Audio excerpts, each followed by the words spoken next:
Hi, my name's Daniel Parker. Some people call me Danny.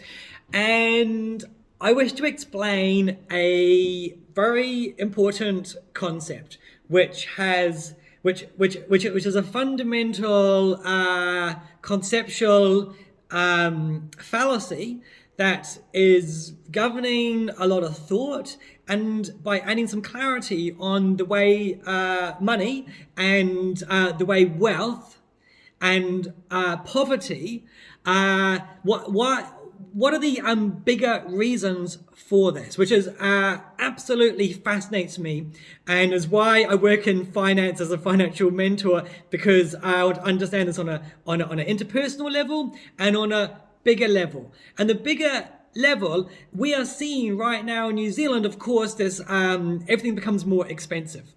Now, what the fallacy I wish to explain is called the zero-sum game fallacy. The belief or the idea is that there is a certain amount of resource or money in the world, and if somebody has more resource or money, then they have got that through taking from others, because there's only a fixed amount. So if you have lots, then you must have taken it. Now that in the last 150 years has proven to be incorrect. And there's lots of ways you can prove this is the case. So the thing is, we have increased our wealth in the last 150 and rapidly recently. We are increasing our wealth, our access to resources.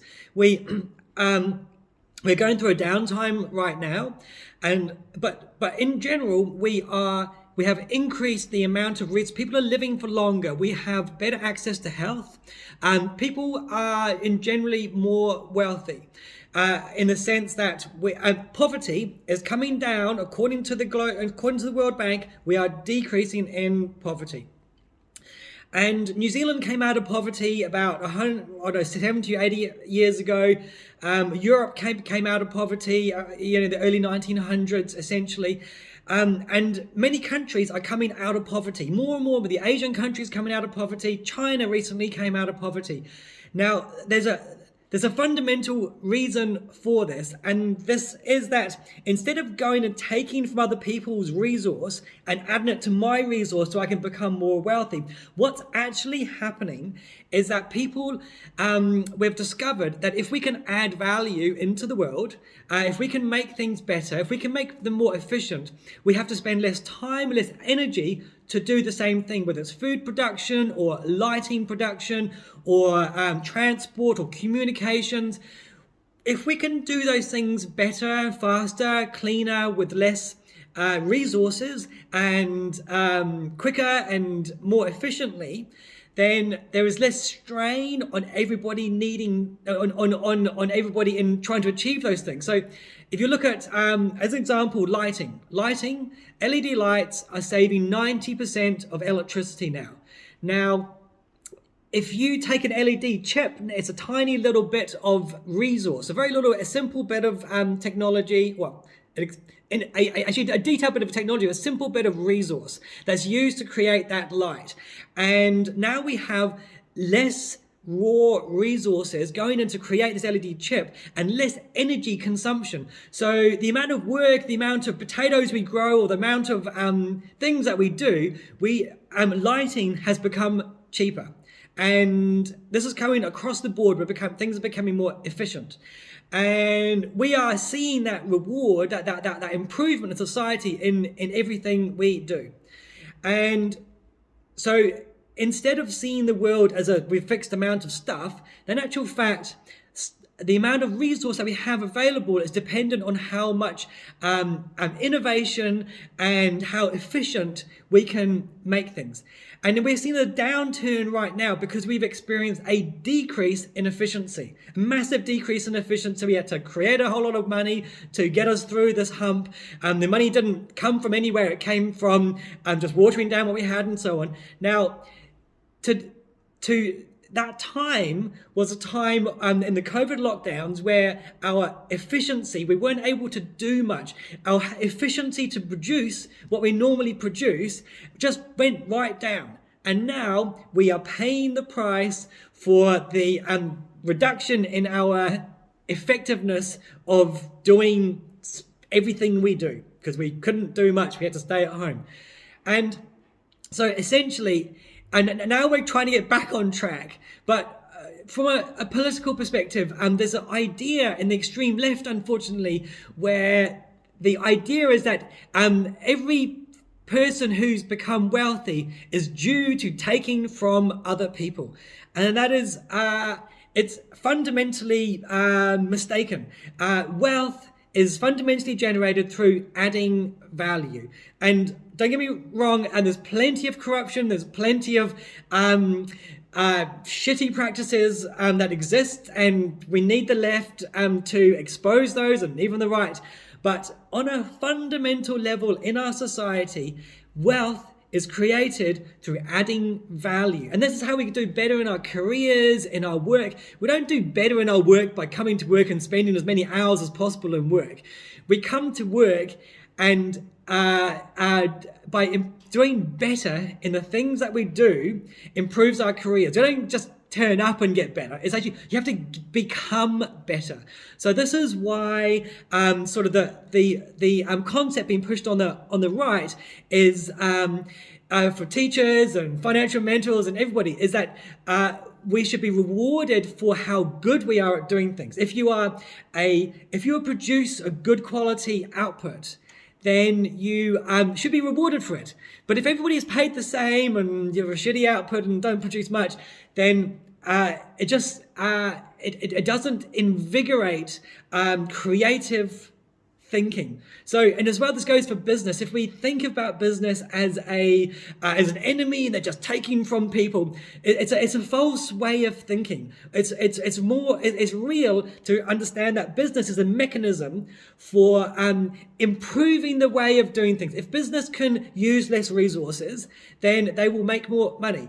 And if they can make it more useful to us, if a business can, I don't know, make a better computer or a better chair or a better something, then that's more useful to people and they make more money. So there's a intrinsic force to improve the way of doing things and to use less resources. And we're finding that we are using less resources to do the same things. And if you look at lighting as a great example, 90% less energy resource to do the same thing. Cars are becoming more efficient. We're reaching that sort of maximum efficiency in the current engine dynamics, but there's rumors of new engines, electrical cars, coming on stream now. Computers becoming more effective.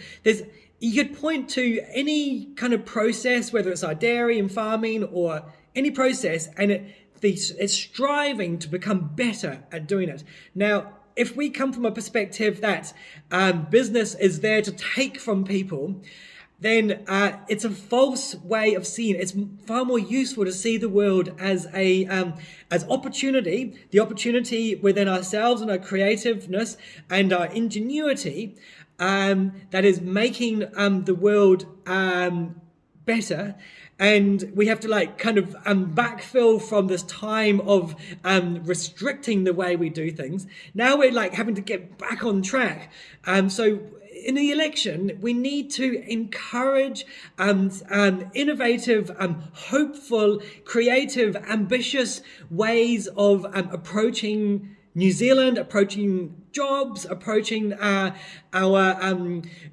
way people do things, and fundamentally, business is a mechanism for doing that. So if we penalise business and we penalise the spaces where creative innovation happens, and we discourage those people from coming to New Zealand, because they'll be as creative entrepreneurs who come to New Zealand. But if we discourage them by unappealing tax laws, literally, then that creative, innovative minds and ability, money is a leverage tool of opportunity. Money means opportunity. And if we restrict the opportunity of people coming here and businesses and the way they innovate, then we're all going to be worse off, because we'll have less value in New Zealand, and the value will go overseas, and we will lose competitiveness. And we're seeing it right now with New Zealand stocks, and New Zealand money is becoming less and is becoming worth less. New Zealand businesses are dropping in their ability to do business. The stock market, which is our business exports and the money creation, is dropping. And I just want to clarify the reality that our fundamental economy is, the world economy now is based on value add, not on a zero-sum game. The exciting thing is that as we're accelerating, we're improving the value add that we're giving to the world, bringing it into the world, that we can expect and strive for things to get better and better. And it's totally within it's happening right now. We have to find solutions to the problems in the world. Problems are the things we need to fix, and they're opportunities. And if we can use an attitude which is going to improve the world and the way we do things, the future will get brighter. But if we think in a zero-sum game and we go towards business as though it's like evil, they just take our money and so on, then we will shrink our well-being will shrink on a fundamental level, and that's why, so that's the message I passionately want to give, because I mean, there's so much evidence to support this